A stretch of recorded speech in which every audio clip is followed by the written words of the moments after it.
My name is Камина Юлия Сергеевна. I would like to tell you about my native area, state Preobrazhenskaya. I live in Volgograd region. The heart of our region is city Volgograd. It is one of the largest historical cities located in the southeast of the European part of Russia. I am a teacher of English in Preobrazhenskaya school.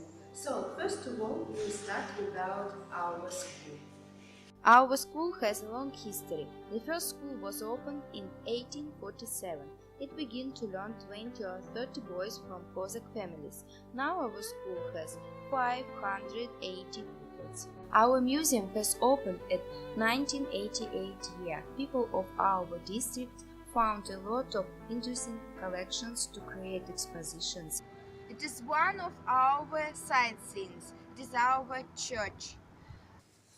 Наш храм был построен в 1871 году, рассчитан на 600 человек.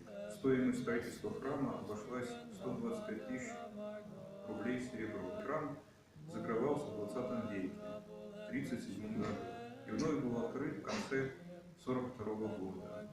С тех пор храм больше не закрывался и действует до нашего времени. Our district is a nice and picturesque place.